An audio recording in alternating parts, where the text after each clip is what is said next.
They waited about 45 minutes before they called 911. They had trainers there and stuff, but they didn't do what it appears they didn't do what they were supposed to. Now, as things like that happen, now all the bad stuff comes out about the coach.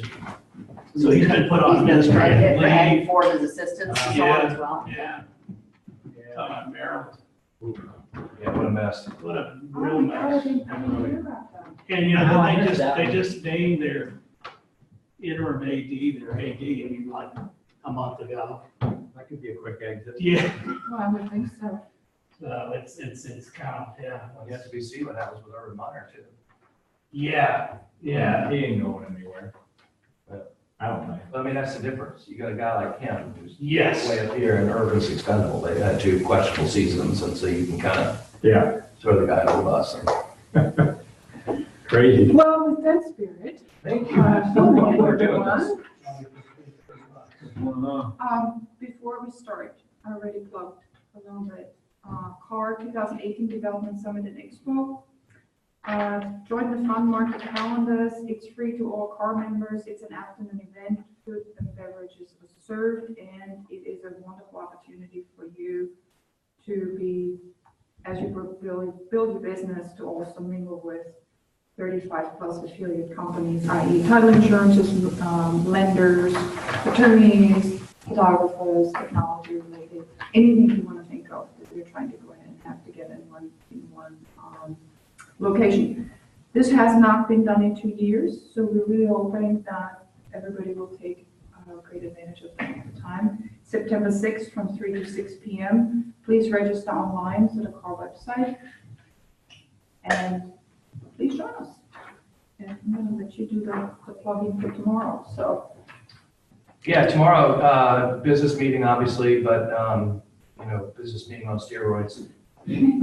Southern Development will be here, talking about their new communities, and then Realtor.com's coming in. They're bringing their folks in from California to teach us about how to take advantage of Realtor.com, and especially the 5 Street part of that program that gives you the ability to be in touch with people. And it's not just about Realtor.com, it's Zillow, Homes.com, Car.com, Robillo.com. If somebody reaches out to you for more information, 5 Street gives you the ability to automatically respond to them by text.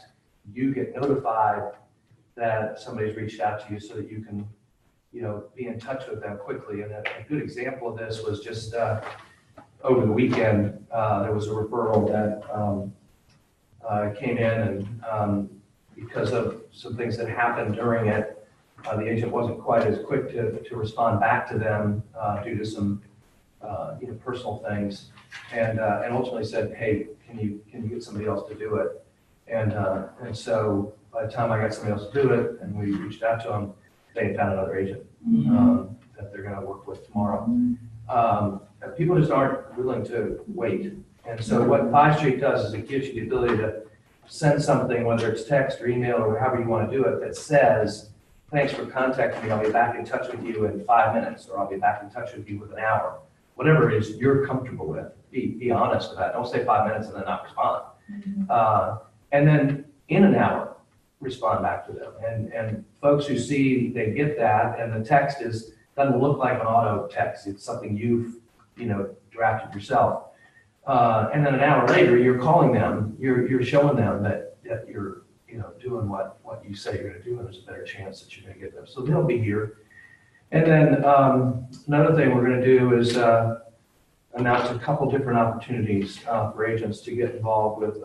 We already got the WINA scenario, but we also have become the premier sponsor for the JerryRatcliffe.com website that is getting unbelievable traffic, and we'll get even more traffic now from Falls Gearing Up. And we're going to give folks opportunity to take on some of that. Maybe 4 agents can be the people on there versus it being Roy Wheeler. It'd be 4 agents that would rotate every time Roy Wheeler shows up. It would be one of the agents. And then the other thing is we've worked out, I think, a really great deal with University of Virginia Sports Promotions. It's usually incredibly expensive. But Chris and I are finishing up the details on that today, and we'll announce it tomorrow. But there's going to be an opportunity, a very, I think, reasonable reasonably priced opportunity to have your name up on the scoreboard several times during the home football games and on the virginiasports.com website. And you know, we've worked hard at this, negotiated really hard. I think we've got it down to a number we'll know today that we think is going to be pretty reasonable. So anyway, those are things that we'll talk about tomorrow as well. So we'll try to get through the administrative stuff. We'll get Southern Development in and out, get through some administrative things, and then just leave it to Realtor.com to take us from there. So yeah, should be really good. Thanks, Michael. Thanks. Yeah. So, before we all get started, I really think that Michael has trained us well enough and long enough to go ahead and kind of really know the more or less the ins and outs of a listing agreement. So what I'm thinking, what I would like to do is, first of all, it is truly my belief that this is sort of the finish line of the listing presentation.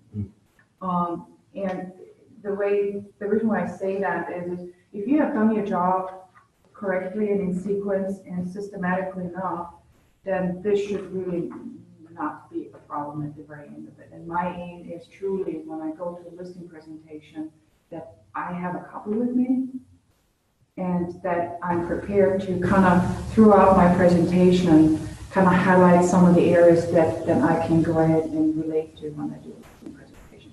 Does this make sense? Okay. So, listing presentations, just a quick run through on, and I'm not saying that everybody needs to do this the same way, but I feel most comfortable if I'm prepared for a listing presentation. And preparing is, as much as Sue has explained last week with the buyer, it's not any different than the seller presentation, the same thing. I work on the third principle that I've been taught and have learned over the years, which means build the rapport, gain credibility, and show them you care. Those are sort of the three. Good morning, Sue. Thanks for being here, my supporter here. Speak it quietly. And truly work on these principles when I prepare for that. And that really starts when they first contact you. And you want to know, first of all, after thanking them for contacting you, where have they seen you? Where have they heard about you? How did they get your number? How are they contacting you? Why? And then the next question would be to talk about that you would like to go ahead for the opportunity for an appointment and set the tone and set the expectations of what you will actually do during that appointment. And I have this all written out if you guys want to go ahead and just take notes on that. I'm happy to share this with you. So talk about what you will do and then set a timeline of about 60 to 90 minutes for the appointment and find out if this is really what they want you to do. Because in some instances you can actually determine the motivation of that particular seller by saying, oh, okay, I'm ready to give 60 to 90 minutes of my time to listen to you and to walk to the home and set up the expectations. If they're not, then ask them, so how much time would you allow me to come by and see you? Confirm the appointment. Once you have an appointment, confirm it. Written thank you note. Thank you, Michael Guthrie.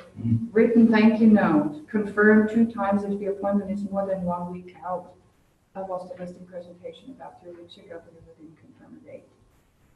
I had a date set, but I didn't confirm it, and the person said, I don't think you're really interested in seeing me. I'm sorry, but I have invited somebody else to come.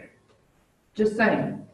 So all of these notes are sort of personal experiences that I, over the years, try to go ahead and really combine into a document that is a moving document, meaning whatever experiences I have worked with or whatever I've learned over the years, I apply, reapply, readjust, remeasure, and see what works and what doesn't work, and what something may have worked 5 years ago may not work today. So it's sort of a moving, like I said, a moving document. Write a thank you note to the person who referred you. Don't wait. If the person referred you to that particular client, write them a thank you note immediately, or call them, or I try to stay away from text as much as I can, but if that's the only way you can get a hold of them, text them, just so you know. So that's to build the rapport part of it. So now I have an appointment. Now I'm actually hopefully at that home, and this is when my process of gaining credibility starts. Big thing, wait for the price and commission discussion as long as you possibly can, preferably until the end of your presentation. You may all have your own experiences with this. I try to, not that I'm avoiding it, but my suggestion would be, let's go ahead, let's walk through the home and hear, your thoughts about how you would like to go ahead and proceed, and then let's talk about a strategy. The other thing too, you can say in that situation is, if it comes up, say, we're definitely going to talk about this, but let me get through how I go about doing things, and then we'll get to that. And then when you get to it, you say, all things being equal, am I the person you want to market your home to get it sold? And if so, then you can talk about the commission, because you know that they picked you. And now it's a matter of walking them through as to why you're worth what you're going to get paid and that kind of thing. So I think let them, if you get caught up in that in the middle, it just totally, messes the whole. And it seems like if their first question is, will you do this for 2%, for 2.5%, plus obviously advisory. Maybe they're not, maybe you don't want to be spending that money, but maybe that's all, if they're just looking for the cheapest seat to get there, right? Doesn't matter if it's 4 legs. Maybe, I don't know, it's like a sign.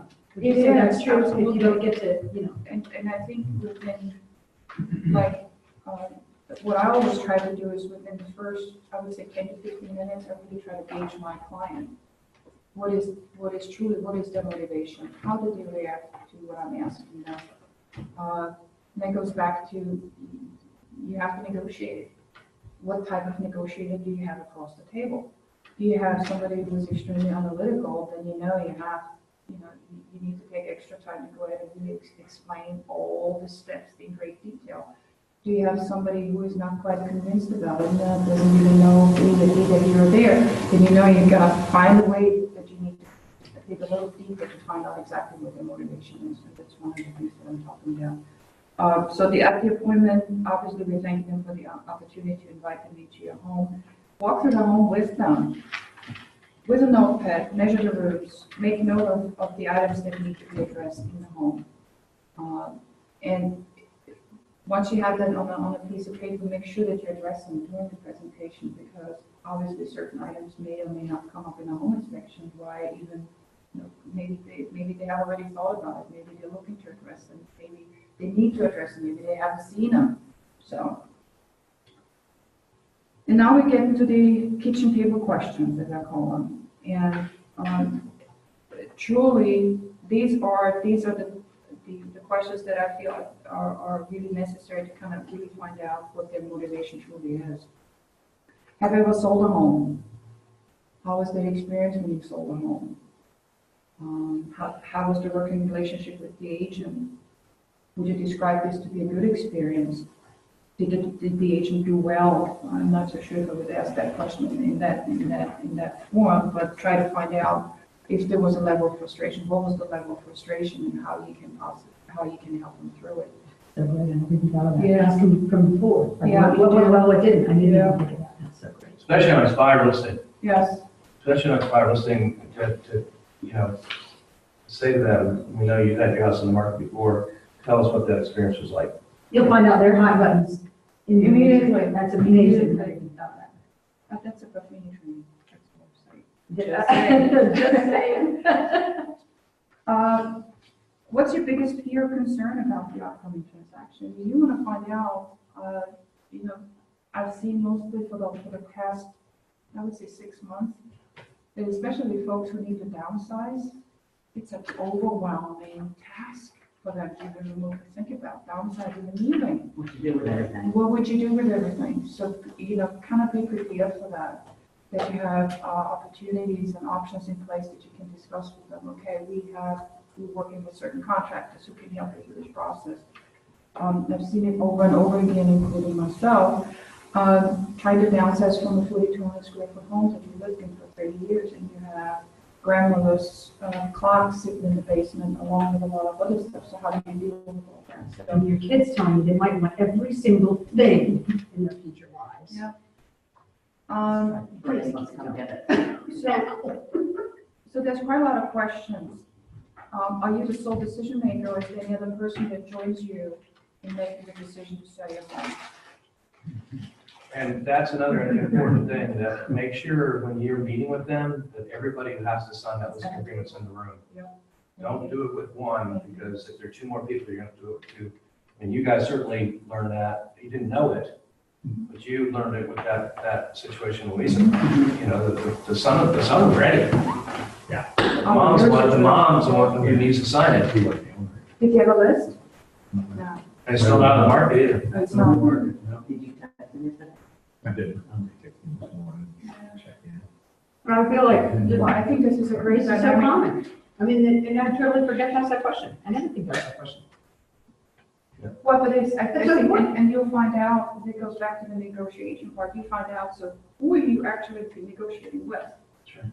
Is it mom, is it dad, is it grandson, granddaughter, who is the person you need to be kind of honed in and kind of negotiate with? Who's your tough sell? Who's your tough sell? And there's going to be a bad one, there's going to be a good one, and you need to try to figure out the path in the middle, so. You know, it's either one of you guys who said this, or maybe the recent SRS course, I can't remember, so full credit if you said it, but this one got me. That when that happens, until you go, oh my gosh, the person's not in the room, who's actually gonna be making the decision. What you've done is you've turned over your listing presentation to that person, because they're gonna give it to the third person. You don't have an opportunity, I because didn't say one of you said it, and I thought, well, there's the light going on. You've now enabled them to say whatever they want to say versus you getting that chance. Yeah. No, I told you that this is actually a very good point, very good point. How soon do you want to have your home on the market? Tell me about why you're selling. Why do you want to sell? Where do you want to go? Can I come back to that? Sure. Wouldn't you go online and figure out who the owner is, and then if that person, you get the name off of the records? And then if you say I'm meeting with Joe, and you know that Joe's not your name listed there, Or I there's would- three names listed in I there. would- three names listed Absolutely. there. No, I And wouldn't you have make a said pitch that and over. say, Mhm. not that I'm not coming over, but I'd rather come over when I can have All three people, parties. or you and Joe, because in this case, we it's great to meet with him, but he didn't have any ability to make any decision. That's a very good point, so maybe that Look should. it up, and her name's listed as the owner, and she's the only listed.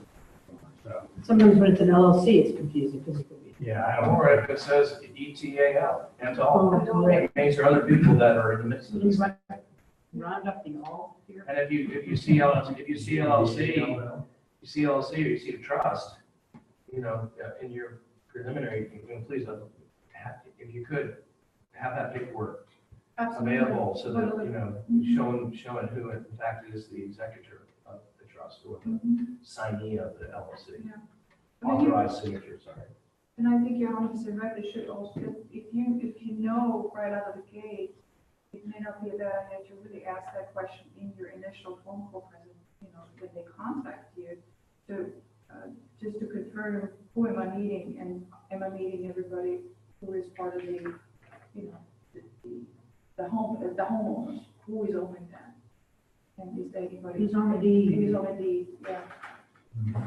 Okay, so what needs to happen before you put the home on the market? I mean, questions like that. And you may have to be really able to help them through that, and that comes back to that list that you kind of make notes on that. You know, if you've seen a leak in the ceiling, you need to try to address it. Or you see blown windows, you may want to go ahead and talk about that. You know, how this can be fixed. And probably you want to get this fixed before you put the home on the market, so you don't have to disclose it and not deal with it at home inspection, so you have already one thing taken care of. But truly, what is your biggest concern and fear about selling your home?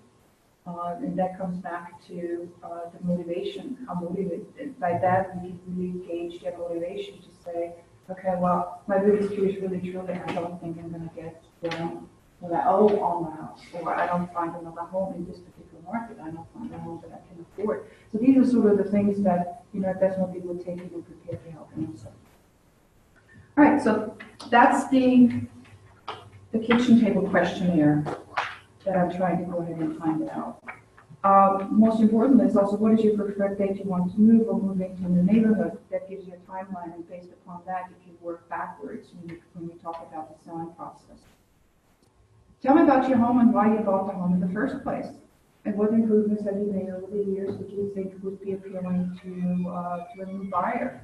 Because in most cases, similar features and similar positive points of the home that you found attractive, another buyer may find attractive as well. And since we're not living in your home, you can typically ask them for give me a tagline of your home. What is the best feature in your home? What did you fall in love with about the home? Because that will truly kind of help you also in a descriptive point to make sure that people know the value, know the benefit. I do talk about improvements, updates, ask for a plat, survey, title insurance, a copy of the title insurance. And also, like Michael said, this is a trust situation. Who else is party to the deed? What financing did you use to purchase your home? Do you know approximately how much you owe on your loan? But with a follow-up explanation why you need that is to really go ahead and establish their net estimated proceeds at the end, and to know how much money they can expect to walk away with. And I know this is a sort of a little bit of a critical part, and you may have to kind of gauge it throughout the presentation when you want to ask that question, but I think it is important that you ask that question. You want to know how much they owe on that home, because you don't want to go down a road where you find out that they owe more on the home than they can currently sell it for, because they're in a short sale situation. Then you need to go ahead and talk to them about short sale expectations. Can I, I just don't want to, if we could circle back if there's time or Yes. later to do some net proceeds exercises, because I'm trying to sharpen that pencil, so to speak. Sure. And I'll get estimates from Katie West, hey, got to sell it, they're going to be coming your way when they're under contract, what these are just to make sure I'm not missing any expense, but we don't have to go, we can come back and do some net proceeds exercises, so that, because I'd love to see how you sit down with the seller and get through that whole exercise. I'd be glad to actually have this experience. Great. Talk about the current market. Stress and emphasize that the real estate market is local. So what may sell up in Northern Virginia at a certain price level may take a little bit longer down here in the area. Get yourself familiar with the neighborhood before you come out. If need be, during the time that you set the appointment and the time that you actually go there, maybe you want to drive by in the neighborhood, see what's going on.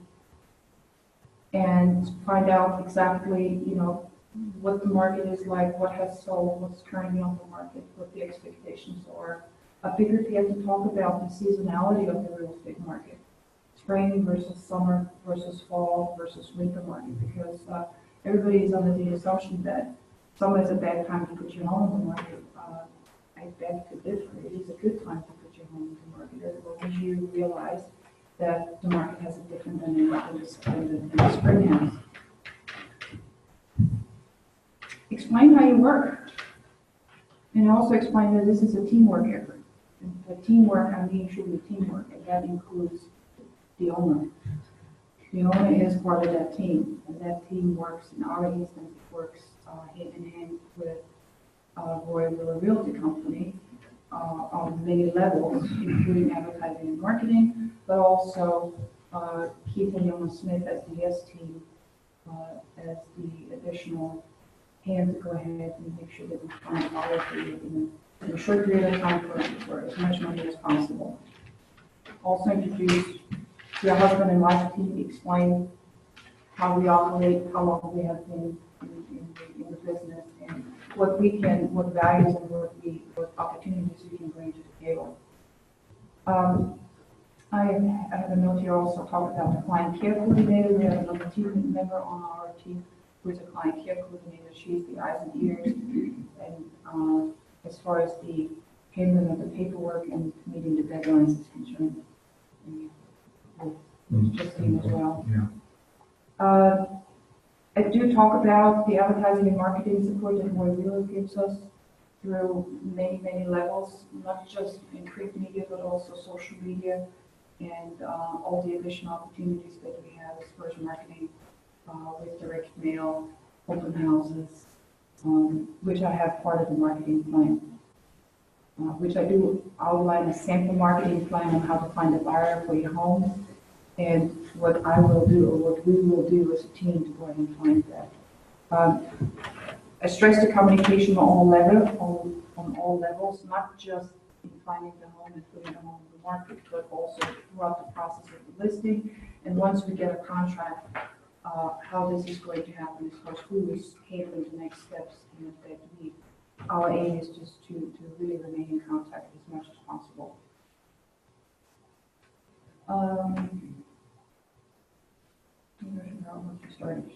Listing presentation folders, I do have like Sue has for her buyers. I do come with a presentation folder, and that presentation folder does include what you have alluded to: tax information, all tax information. And I use this as a good opportunity to ask them, okay, so whatever information is current in the tax record, is this correct, or am I missing anybody? So that's another opportunity where you can kind of verify who are the parties to the contract. Verify the amount of bedrooms, bathrooms, because sometimes tax records do not include all the improvements that have been made over the years. Also explain to them what tax value is versus market value versus sale price. Try to go ahead and explain that to them. If there's a finished basement that's not in the tax records, that's another opportunity to ask them who did the work and Thank you. Yeah. and was it done to, by a licensed contractor, and was it done to code? Because if it wasn't, there's some work that they're gonna have to do prior to putting it in the market, because anybody does a home inspection, the agent, sees that it doesn't show up in the tax records. It's just a yellow flag to say, and so they may have to go back in after the fact and get the county to come in and substantiate that it is done to code.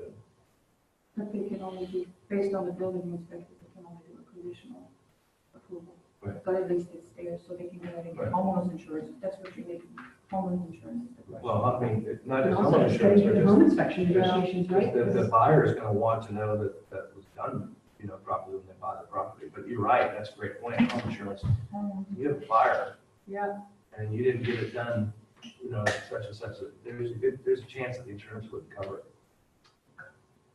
we found, and I give credit to Keith on that, the home sales roadmap. I'm a visual person, I don't know about you, but that tool really has helped us quite a great amount. Recognize it, and I don't know why. Where's it from?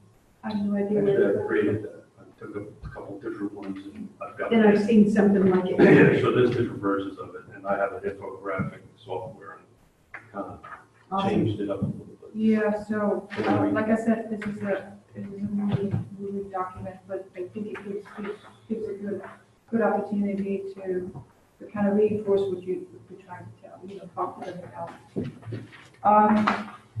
Anything I can find about marketing and the support that we have, the team that we have, I think this is a phenomenal tool.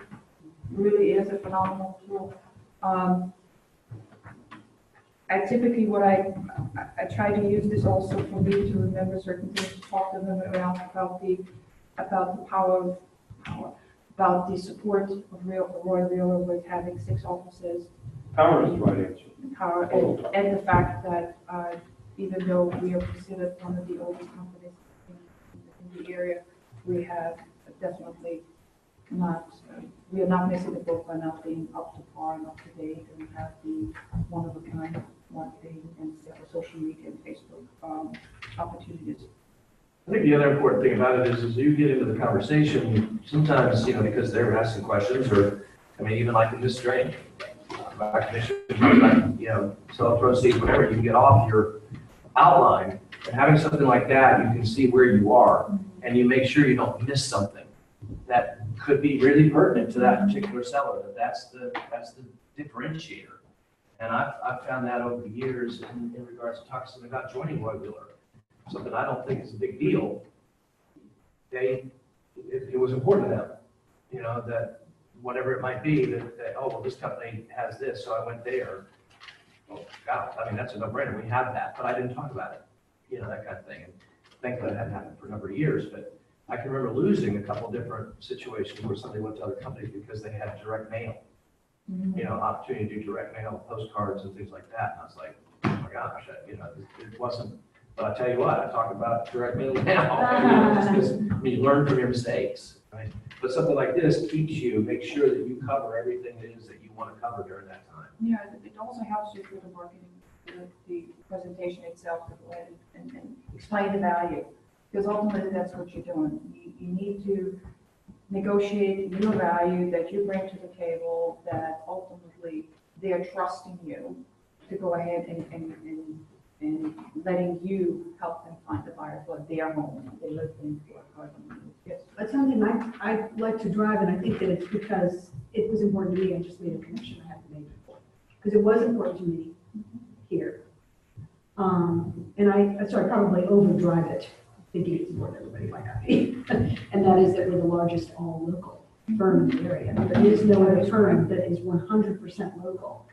And why is that important to people? That's because, and so to me, because leadership values in every organization, in every industry come from the top. They absolutely, we know this. So you don't have to say anything negative about anybody else in the world, but when you emphasize those leadership values, I see them personally. They're not at our corporate office in Seattle. You know what I mean? And they matter. Walking the walk, doing this business with integrity. And that matters. And that local thing is so big anyway. Everybody wants everything local. The food, everything, right? I love that about us. Local, lab local. Whatever it is. My joke is that the way I always talk about that is that people think Thomas Jefferson's still alive. Still on alive, Long Island. Yeah. So it's local, independent, it's pride. Right, and we really are. There's nobody. I don't know if anybody else comes close, but Nest is awesome. They're not local. They're regional. Okay, we don't have to say the upside. No, we don't have to say that. No, We don't, because that's only select companies that are. I've heard those. This is another thing, that's one of the things that I always keep on forgetting, and thankfully it's in here. Thankfully. I was looking for this the other day. I can't figure out where they are. Upstairs, Chris. Upstairs. Yeah. That's what I think this is one I of the love best, it. I this love is that. really one of the best tools. And I have to tell you, it's a lifesaver, because if you have, because you really never know who you're sitting across the table from. If they try to go ahead and ask you a question in the middle of all this and you lose your train of thought, like Michael said, this is the best kind of, okay, I haven't covered this and I haven't covered that, including, why would you choose Roy Wheeler to represent you? This is very simple, very plain, to go ahead and here are the facts. So I don't read through everything, but I definitely make sure that they know cutting edge marketing support that we have. 94% of all buyer search on homes on the internet, which I think is higher these days from the latest statistics that I've seen. And then we kind of get into the nitty gritty. So I try to arm myself with as much information as I can without overwhelming them. But the bottom line is I would like to drive home the message that it is vitally important for us to go ahead and determine the right price for your home. And how do we get there? So this is a combination between making sure that the price is right out of the gate. You have literally 7 seconds to convince a home buyer to go ahead and walk through your front door. And how do we get there? So how do we get there is curb appeal, a small little to-do list, and these are Perfini flyers that I've kind of incorporated into my presentation, which I think are very useful. Clear the clutter, make repairs and updates, paint, think about staging. This is becoming more and more I think important, especially with homes that are larger homes or new construction homes or homes that kind of really need a good focal point when you walk in. So that's important, so be prepared to talk about it. And the other reason is you want to make sure you get good photography, because that photography, and I stress the fact that I hire a professional photographer. I'm not doing photography by myself because I know there's people out there who can do it a lot better than I can in a shorter period of time, and it makes it look all better.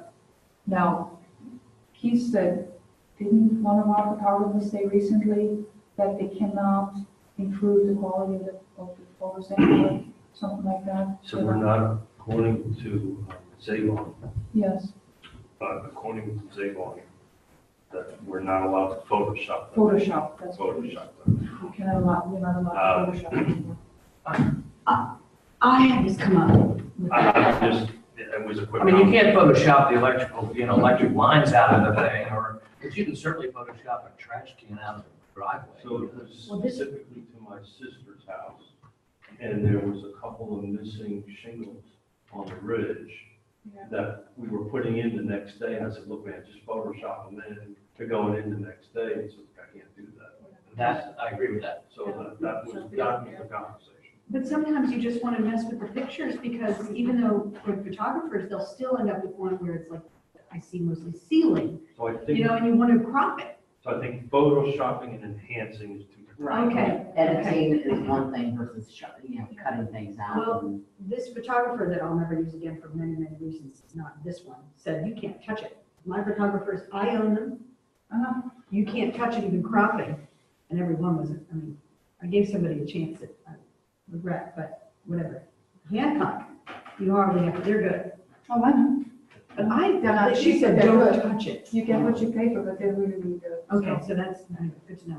Clear the clutter, group furniture to make the room seem larger, which is important, especially with small rooms. Make your lighting work for you. That's important. Paint, clean or purchase new curtains, update with the small touches. And I think what they say, what they mean by that is colorful throw pillows can help tie a room together. Look around your home to find items that will add a stylish touch or purchase a few inexpensive pieces. So these are just little, and I kind of let them read that. I just kind of glance over them and kind of point out the obvious. Most importantly, though, is this reason-wise, and this is a little slide that I take with me every time, explaining to them why it's so important to have your home really priced first. Buyers avoid overpriced homes and usually criticize their agent. Overpricing reduces the response time to any marketing done for the property. Buyers are aware of how long the property has been on the market, and they can look this up on Zillow, Trulia, and wherever. An overpriced home can lead to mortgage rejections. You know what that means if it doesn't appraise, and that's truly what I use as a good hangout. Overpriced homes may be shown to prospect as an unfavorable comparable in order to elicit an offer on a more realistic priced home. I hope that doesn't happen, but it does happen. An overpricing can delay a closing, can delay a sale, cost and inconvenience could be expensive. So that's what we're here for. We're here for to go ahead and make sure that the home is priced correctly. Excuse me, is that something that's That is a in That is a our raw. forms? Okay. It's not in that form, but it is. There's a whole bunch of the back closet of all of these. Some are a little dated, and you can read each one on the side. Yeah. But there's a We've whole also bunch of added good all ones. those to Dropbox too. That's I what know, I'm it's saying. great. I didn't Dropbox. even find it. Okay. The mission statement one, I love that one. Price exposure pyramid, and that's really a very powerful tool to show them how much overpricing can actually mean and what it can mean as far as your visibility for prospective buyers. So if you're pricing your property at market value, you have a 60% chance of prospective buyers to take a look at your property. Versus below 10%, if it's 10% below market value, 75, it increases obviously 75% more chance of buyers looking at it. Conversely, 10% above market cuts the possibility in half, from 60% to 30%. And this is on an R statistic. It's not something that we came up with. This is actually an R. The Price It Right thing, that you each have been, for years, and it's so important, right? Yes. It's the most important part of this part. Very much So so. we probably said. Mhm. It's not that simple to do it, and here's what I'm getting at, and I'd love to know what your thoughts are on this. So we do our darndest, and we look back, we have this good market sense, we know the marketing of what's going on in the neighborhood very well, the region, we know if we're in, because it's local, you know, Glenmore, Spring Creek, you know, definitely in a buyer's market, and yet you take certain neighborhoods in Crozet, you know, totally opposite, it's local. So we're saying, price it right. So then they look at us and say, okay, what's the right one? And we go, you check the comps, we've looked back, you see what's going on in the market. And you price it. But then, lo and behold, the market's changing all the time. You've hit a summertime low that maybe wasn't predicted and expected. You've come out of this extremely hot market spring and everybody's excited and they finally got their home ready and they think, my neighbor's sold in 10 days. And you're like, well, we're closing in on July 1. Not gonna be the same market, right? But I watch very experienced agents, overpriced homes. I myself have done it, and I'm not really, a few years compared to 20 years. That price it right thing is a real challenge, because the market may change on a dime. It's a living, breathing animal, sometimes designed to drive us crazy. Crozet right now hit a low. So Crozet resales, going hot into spring, we hit July. Where the heck are all the buyers? Do they all go on vacation at the same time, Yeah. right?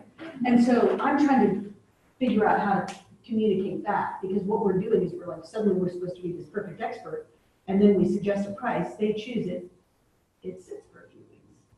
What happens? So what do you do? Well, I've got this idea. So my idea is that I'm gonna try out next time, you know, and it's, the market is Like I said, changing. this is The market price, it's any moment in time. Today's comps may not be the comps in 3 months, we're not the comps 3 months ago. Which means we do our darndest with all that we bring to bear, knowledge, experience, Roy Wheeler team. We do our best, but then the market's gonna speak. The market is gonna speak to us through showing feedback, through length of time sitting there where we didn't get the offer that we thought we'd get, and we've got to listen. So what do? You give So them a then- weekly update. A weekly, we give them every bit of feedback that comes through. Wow, it's a little rough around the edges for this price, something like that. And be ready to recircle and talk about this in 3 weeks. So if we are sitting here in 3 or 4 weeks and it hasn't sold, it isn't because we didn't do our job now, it's because something shifted. Is that all making sense? I Absolutely. would love to hear what you, because you, I mean, how many times in Northern Virginia did you do your darndest to say, based on what I know from the recent past, this is where we should price, but something shifted. Well, I mean, it happens, I mean, forget what it happens here. I Happens mean, you've everywhere. got, you get the thing out into the marketplace and what was there isn't there anymore. There's no doubt, and one of two things happens. You either get a lot of traffic, but no offers, or you get no traffic. Both are the same. Both say the same thing. You know, that you've got a price issue, or, interesting enough, that you don't see very often, you get a lot of traffic at open houses, like Yona's had on Cole Street, but no agents are showing it. You know, that's a whole different thing. You get, again, no contracts. So what it says is that there are people out there, right? In this situation, they're out there not with their agents because the agents aren't showing it. But the point being is, something is wrong, okay? And in regards to one the other day, when, you know, let's do this and this to the house. Now, there's something that's you could say about that because people are going online and seeing pictures. So if you change the house or whatever, it might cause something to happen. But the other side is, but they're not coming. You know, so if we do this, I mean, how are they going to know if they're not actually coming to the house?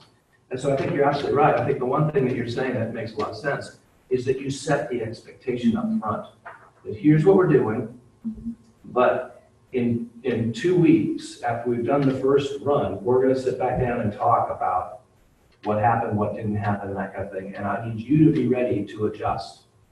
You know, versus if what I think a lot of times happens, we go 2 or 3 weeks and we tell them and they say to you, but you told me. Yes, I think you have to set the expectation up front that I think this is where the market is, but You don't have a crystal ball. right, that, you know, whatever could change that. And so, I include this in the marketing.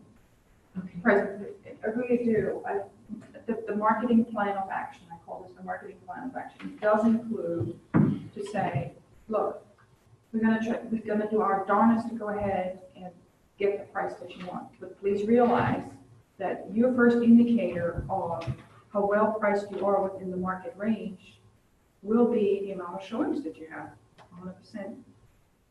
If we get triple showings, we know we got a nibble in the water, but nobody's biting. So we need to go ahead and really take a look at this month. I'll be right with you in a second. Take a look at this on a weekly basis. I really try to stress the first 30 days of the listing are the most important. You're gonna hear from me almost every other day or every third day, just to give you an update, especially if there's a lot of showings. I want you to know about what the feedback is. So, but based upon that, the weekly showing and market updates, if you can give it to them on a weekly basis, that's absolutely great. If not, at least on an every other week basis, and on a monthly basis, do the monthly review. Do complete CMA. I mean, you don't have to do it as, you know, as elaborate as the initial one, but give them an update of really what the market is doing. I'm so glad you brought that up. It's Because just right now, I'm really scratching my head, to be honest with you. I have open houses, like Michael said. I have open houses very well, you know, visited, but nobody's showing it. Well, I think the other thing too that's really important in this, this conversation, is when you're setting that expectation, up front. The second part of it is, I will be in touch with you every Wednesday. What's the best time for me to call you? Or what's the best time for me to email you with an update? If they say 4 o'clock, at 4 o'clock you're on the phone with them. Or at 4 o'clock you're getting an email update from you. And what that does is two things. One, it shows that you're on top of things, that you're not, you know, acting like, you know, you're not, but you don't want the perception that you're not doing anything with them. So that's how. The second thing is it cuts down on them calling you. Because if they know you're gonna update them, then they're not gonna be calling saying, what's the update? What's the update? Why is it my house not? They know, they know Wednesday at 4, I'm gonna have an update, and in that update, you say, here's where you are, this is what I think. How about if we next week get together in person? So you have a proactive, intentional, you know, sort of dialogue going so that they're not feeling like they have to call you every couple of days to find out what's going on. The other thing is I also try to kind of weave into this our role as realtors. What are we actually bringing to the table for them? And try to go ahead and do it at least 3 times if I can, just so they hear it again. They know that this is a professional. This professional works for a living. This professional is getting paid for a living. So I try to, you know, when that conversation comes to commissions, that it's a little bit less, I would say, less the big elephant in the room. I think it's something that you can probably handle a little bit easier. So try to lead into it a little bit more. Plus after that roadmap, Oh my God, yeah. I mean, Yes. it's just, it doesn't happen out of, right? Yeah, so, Working. so this is an excellent tool. I'm so glad this is included in I this. just would, Go ahead. the other thing I found is like the CMAs are pretty helpful. Yes. And when you look at the number of days on market. And, you know, just because there are less eyeballs looking at a higher end property, it's gonna take longer just by almost definition. We looked at something recently and it was kind of surprising how long they were on the market, looking back over a year. And, you know, some of them might have been mispriced, but, and then you know, the other thing I looked at was just what the sales price was to asking price. Now, that asking price could have changed several times, but it gives you a pretty good feel for things. So I think that whether it's a buyer actually going through it with them, like if they look at something and say, hey, what's wrong with this property? It's been on the market for 100 days. Well, it's X price. Look at the other ones that are priced in that category. They stay on the market a little bit longer, typically. And then the reverse is just setting expectations for the seller, is that it kind of gives you some rigor too, because it's all, you know, you got to give averages and all that stuff, but kind of proactively also. Absolutely.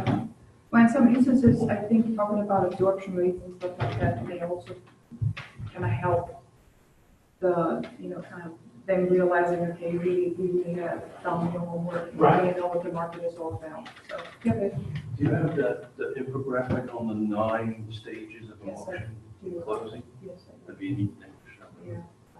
That's after the contract. That's a lot of stuff for you guys. Anyhow, we're moving right along. So as we're talking about the price and value, obviously, we want to also kind of let them know, especially if they haven't bought a house recently, if they have, if they're fairly new with, as far as the market is concerned, what the buyers look like and what the buyers' criteria are. The buyers' criteria are typically location, price, and features. Price and features may not be, completely in that category, but the location is number one, so you need to kind of be prepared to follow that. Did you want to say something? No. Question is, what do you think your home is worth? Never fails to, it doesn't hurt to ask. You may not get the answer you're looking for, but I have to tell you, if I ask at that late stage in the game, I typically get an answer. I found out, okay, well, the previous realtors have said we have a price range from 340 to 480.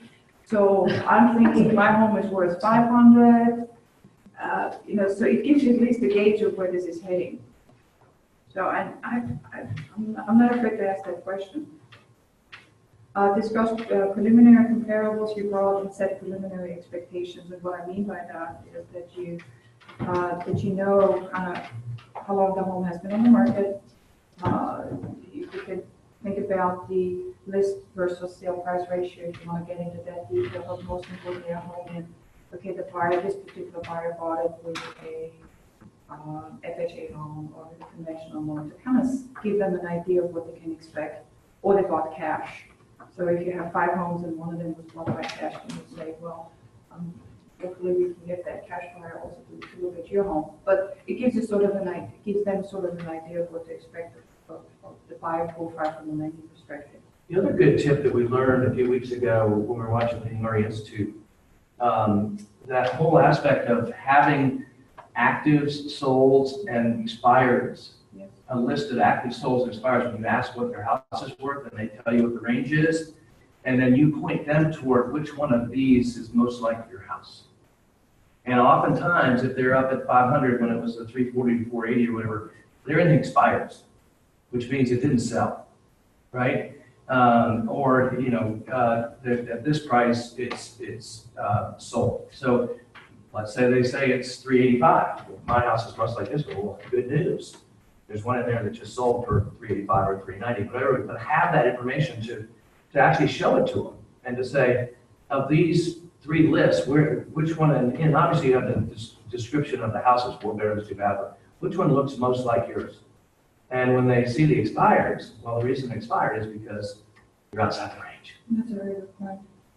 I thought that was really good. It was That's kind of a very hokey. good point. It was kind of hokey the way they did it, but it was a really good Good one. sort of tip. Yeah, that's a very good one. Then ask him how do they feel about the price range that you're proposing? See, I never give them a price. I give them a range. Yeah, well, there it is a range. And the reason, the way I explain it is truly is this: if I was to give you a price, then I'm an appraiser, that this is out of my scope of work. So I'm giving you a price range. And I ask them, how do you feel about it? And then you kind of take a look at their facial expressions and say, my God, she's crazy, or no, this is not gonna work. So, and then be prepared for the follow-up question to tell me how you feel about it. So, is this something that you think you can work with? Is this something that meets your expectations? And if it doesn't, what are your expectations? So, Because you're figuring out, do I want this listing? that's exactly my point. Thank you, Sue. That's exactly what I'm saying. Do I really want this listing if this is, totally ambitiously priced? Because it's going to take long to go ahead and sell. No matter what you've said to raise the bar of their expectations, what you expect of them, and what, we're gonna do our best, the market will speak, but still, we'll come back and hold the realtor responsible. The market will show. That's right, you watch the signs change. Well, it's not selling, it must be the realtor.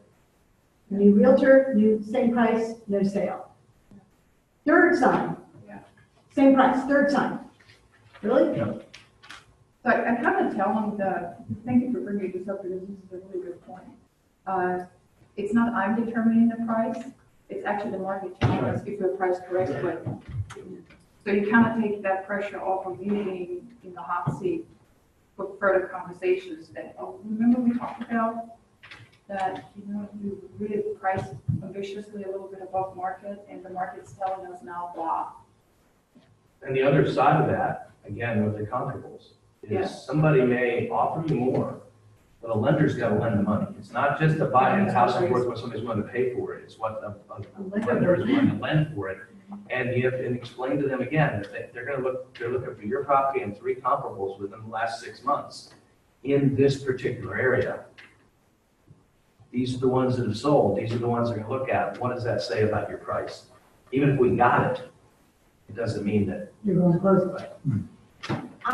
We gotta do a whole. I know, pricing. wanna learn how to I know, price. I'm at the end of time, but I wanted to go ahead and also, so, like I told you at the very beginning, the listing agreement is the last piece of paper that I discussed with them.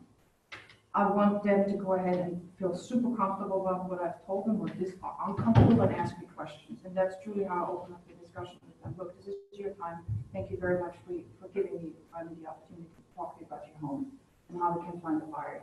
But this is truly your time. So I'm here to go ahead and provide you as much information as possible, but ultimately, first of all, you are ultimately the one to make a decision, but you're also the one to go ahead and ask me any questions if something sounds tough. Yes. So after you're done, Susan, you brought up that proceed sheet, so Oh, thank you. I ran what I use. Thank you. As an example, so when you guys wrap up your lunch. I would love to see that. I can spend Thank you, 15 thank you. I do discuss the basic of a listing agreement, and I try to take that kind of cork out of the bottle immediately to say, you have, it's like any other agreement. You have the 5 components that you will find in any agreement. Start date, end date, parties to the contract, what the parties, either parties are doing to each other in order to get to that point of closing, and what happens if something doesn't happen. That's basically the 5 elements of the contract. So I try to go ahead and walk them through it as much time as I possibly have. And at the end, I really do ask them, have I met your expectations? Have you heard have I answered all your questions? Have I met your expectations? How do you feel about the strategies we have laid out preliminarily? Especially pricing strategies. And what else can I do to earn the right to help you find a suitable buyer for your home? Be enthusiastic, be engaged. You're welcome, thank you, Michael. Be prepared for disappointed reaction. That's the biggie. You have a wall of silence here, and it's like pulling teeth to get a question out of them, then you know the communication pattern that you have chosen may not be the right one. But you also have people, because I've had this, you cannot get a word out of them. Everything is okay, thank you. And then you're like, okay, well, can we talk about the listing agreement that I signed? Absolutely. You just never know. Yeah, it's so funny. It's amazing. What do you, first of all, ask your, going forward and I'll ask my questions. Ask how we can continue to communicate. What's the best form of communication? And may I have the right to represent you? That's basically how it calls it. So that's the biggest thing at the very end. You need to be prepared. While you have a very, very detailed structure, you don't lose it towards the end, because that's sometimes what happens to me. Then I'm like, hey, I've been sitting in this chair now for 60 minutes, and I know they're getting antsy, so you can see it. So try to find the way that you can go ahead and talk about the listing agreement, have that listing agreement. So where do I sign? That's the question. That's what I want to hear. What do you find in the listing agreement? You have one of them? Yes, I do. What do you find is the most difficult thing I want to get ask you all that past? question. for them to get past? If you spend time talking about it, meaning you don't just say sign, fill in the blank, sign here, which that would be great. No, I'm just kidding. It's the 5th piece. What happens if things go wrong?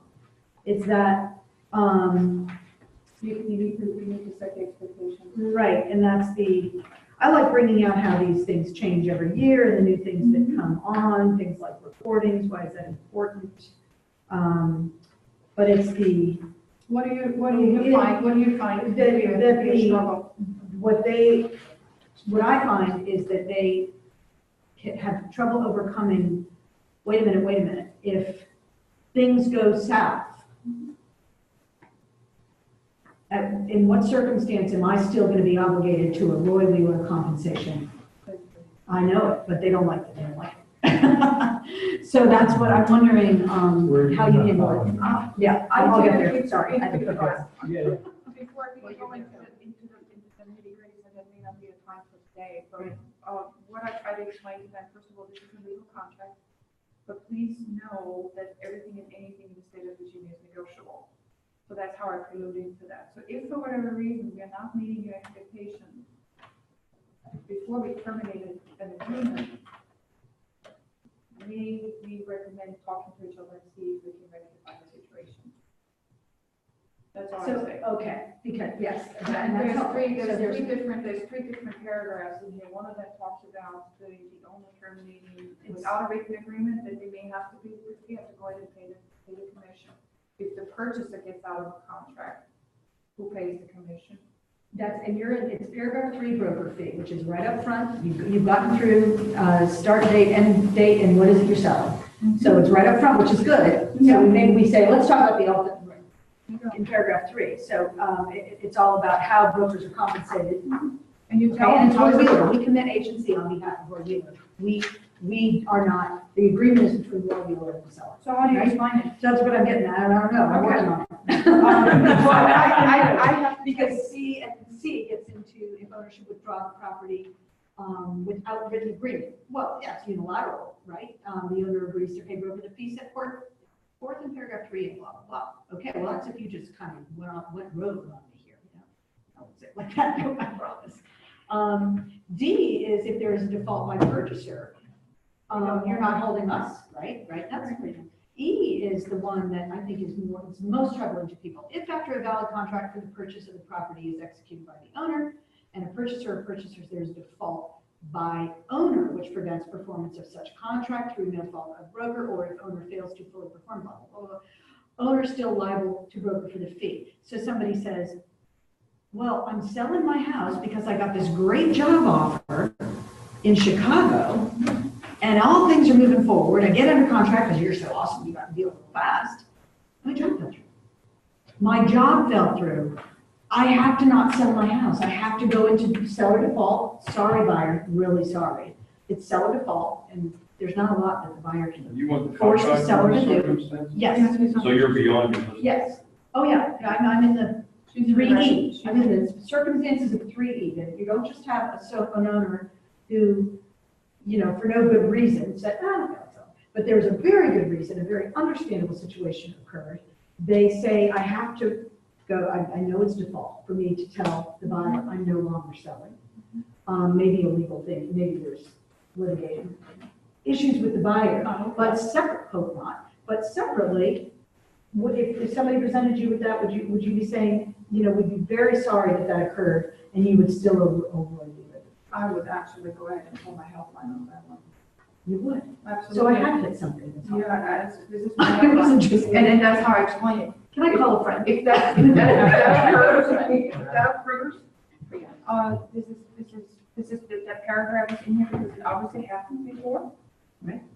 But if that instance occurs, then we probably need to talk to it. I would say that's To your the least, attorney. I would say that's the least of your problems. I was just thinking. Yeah. And No, I would say- no, wait a minute, no, wait. serious. I'm totally Yeah, serious. And I would this is say, most- I would also say that we do not make a living out of charging people for services that we didn't perform. That doesn't mean we might not ultimately do it, but that's a true statement. And we would probably not be very long lasting in this market if we look for ways to, To get money for not, yeah. right, but So I guess would what? almost be dismissive of that, frankly. No, you can't, here's why. And I've done a lot of contracts. Wait a minute. We're not just talking about what happened at the end, and then at the end, you're right, he's right, you're right, they've got a lot more trouble than what's happening here, but I'm talking about that first meeting where it's all great, you haven't even listed the house. Well, You're explaining 3E in a scenario like that is presented. What are you gonna say in that conversation? I would say, I would just say what I just said. Okay, Because I think it's, first thing, it's probably not gonna happen. Well, And if it That's- does, there is a solution. if there's a solution that, and you probably have to go ahead and be prepared to have the attorney get out of this. Yeah. right, no, I know So that you part of have, it. so you have two separate issues. You have the termination of the contract. right? Because you're now in a binding contract. Yeah. So, let me finish. I know, but I'm not actually, go Yeah, ahead. yeah, no, I know where you're going. So you're in a binding contract. So Right. that's really for the lawyers to figure out. all that. Absolutely. Then we've got our listing agreement. So I agree. I mean, we're, with what we discussed here, it's a matter of how you negotiate your way out of it. You negotiate your way into it. You want to negotiate your way out of it. That's an example that's given. You would dance around that the best way you can, not to answer it. But, what I would, realistic expectation is, well, we have spent $500, $1,000. We'd like to see that money back. A kiss you on both cheeks, wish you all the luck in the world. But we have spent all this money and we'll pray for you. Anything we can do for you, we'll be here for you. That's just good business to go there. That's how I would answer. So you would allude to, this is what I was getting at, it's not so much what happens at the end, because I realize, yes, you're going to bring in the attorneys and come and run it. It's more that first conversation, because I find that when you've hit across something with someone for whom it is an issue, it is a concern, it is someone who's reading every single word Yes. and has trouble with language of something, that in that circumstance, it's hard to be dismissive because they want to talk about it because it's very specific. Yeah. And I'm not When I saying say this, no, no, dismissive, no, there are times to be dismissive, don't get me wrong, I have definitely done. And actually, Let's go up that way. But I mean, in this case, you're being presented with a scenario and they're trying to evaluate potential harm. So, And yet we do have money that went out of. so I would answer it like when I used to have employees. 50, 600. By the way, this is an employment contract. So, and that's how I Personal would service look at it. contract. So basically, I'm getting told, I found a better job. You can't pay me or whatever it is, it's not working out. I would always wish somebody the best of luck. But, you owe me for this, and this because of, You may have to be prepared to. you may have pay to all be marketing prepared to costs, pay for our expenses marketing that we have. expenses and all that stuff. And attorney's fees in case we have some legal issues. Well, no, coming that's up. on the separate. That's actually a really great way to do it, because you know what that does? That elevates everything to a different conversation. So we've had this discussion before, but not on that particular subject, in that particular example. The question is what if I decide I don't want to do this? I'm not under contract, I'm halfway. 2 months into the process. 2 months into it. Look, You mean you have. we're all, this is all about relationships, it's all about moving forward. If this is what you're not comfortable with, we totally get it. But you have to understand, we have a certain amount of expenses up to this point, so if there's a way that we can get compensated for that, then we're fine. Then no harm, no foul. Everybody moves on and we kiss each other on the cheek. And the good news is now you just, when they decide they want to come back into the game, who are they going to call? You've been nice. They're going to call Okay. you. Well, that's That's our right. side of it, right? They still gotta get a lawyer to deal with the fact. Well, they got a we- buyer. in my That's a example- whole different thing. Yes, That's we- a whole So this different- discussion was prior to listing the Right. house. Sitting The down at question the is, kitchen table conversation. You're still in the Yeah, kitchen so table. never lead with a negative, lead with a positive. Mhm. And, at the end of the day, In this case, you have what sounds like a fairly valid Right, issue. but, Well, They that's, just come up but with lawyers are in the one business of pulling out toy. but that also comes back to the initial questions that you asked them. If they had a bad experience before, or if they had Oh, similar situations before, then you know which point in the listing agreement you really need to be prepared for. Exactly. One of my greatest fears is anybody else want to? Sure. Definitely. This is- finalizing one of these. It's truly, again, about you guys, and I talk way too much. Thank you very much. Very helpful. What areas are you struggling with? What areas are presenting a challenge for you? This is really how I wanted to kind of hopefully be able to help with that conversation. What areas have you struggled with in this environment? Finding people who present it fairly. Yeah. Well, I get true. So paragraph, estimate. Well, that was, I haven't really, I always go, how do I treat that one? Because I don't want to blow by page 2. I have a question, it's Go a ahead. little more 10,000 feet. I was thinking when you were talking about the price discussion, all that. Yep. We've all had, have you lost a lot to the degree that you've lost it?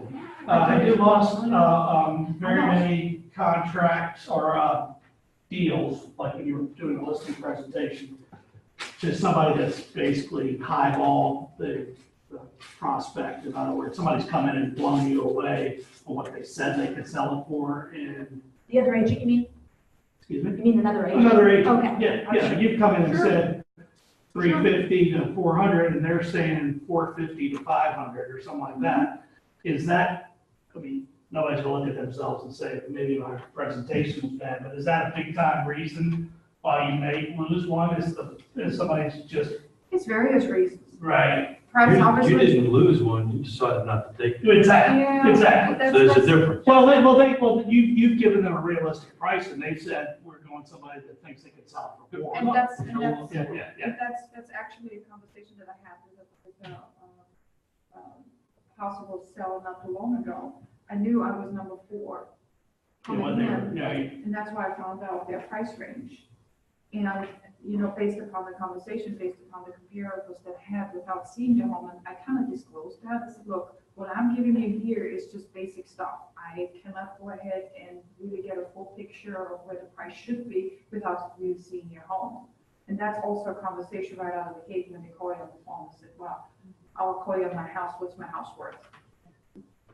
You need to try to get through that Right. before to say, wait a minute, okay, without seeing your home, I really cannot gauge exactly what the market value would be. So Well, coming assuming, back to coming back to your question, just a moment, please.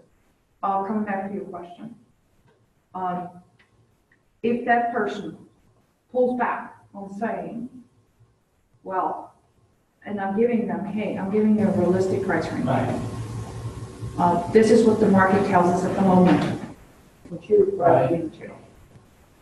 If this is not the price range that you're looking for, then I may not be the right person for Right, you. right.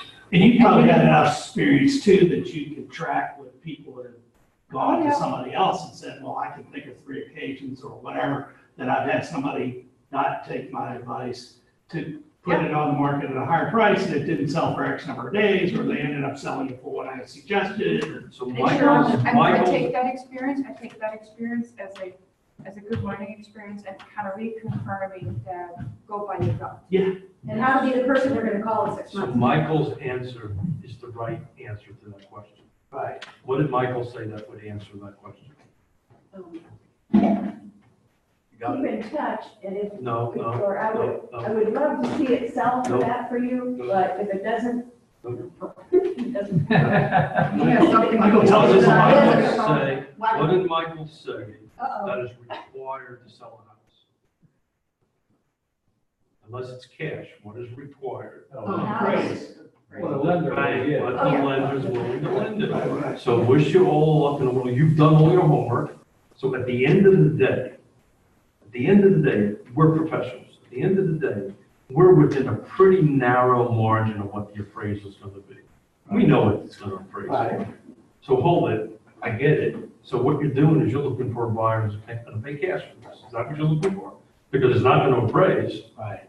So the market is not telling us. the market is telling us it's Yeah. not gonna, you know, if it's $5,000, that's one thing. Yeah. If it's $150,000, then it's your time. Oh, yeah. The conversation we had yesterday, last week I was listening to, which was a freaking awesome conversation. Your time is worth money. Yeah, Sure. and that's ultimately what I want to allude to. at the And very You end. give them what they just want, you're wasting That's your time. exactly right. And you Yeah. might as well go hang out on the farm. Right. I'm telling you, it is, and why is it in this business, it is so hard to walk in. It just takes a few years. And now I'm like, you gotta get an attitude. So, Let me tell you something, The owner and I approach things very differently. it's on just that. unbelievable how we, Yeah, my we time is just worth don't, money. right. my time is money. I don't know what the deal So I actually had this conversation with him before. I looked at a lady, a woman, excuse me. So let me get this straight, so because we knew we were gonna get it. So are you telling me your time is worth more than mine? Yeah, but that's a little, okay. I didn't, We have to have an editor in our house. As you There's can tell, the all owner doesn't another, let me uh, go next week. as I say, I just say that because you're late. I got a few minutes, I got to split. So let's Okay, talk okay, wait. about this. So yeah, no problem. So this is my sister's house on 712 Elliott Avenue. So you have, what professionals, what Not a good idea. Well, it's under the code of silence. Yes, Do I have But like, we have no address. You just I said, just told. but I didn't hear it. it's under the I didn't hear it's it. under the code of I didn't hear it. silence. I'm Don't sorry, That's guys, right. we're just been training. Oh, my God. you're Don't right. worry, you're not, you're We're professionals here, Boy Scouts. That's just an example. Okay, Just an thank you. example. So you got two sheets in there. The first sheet is when I sat down with my sister, because a family, I got this one.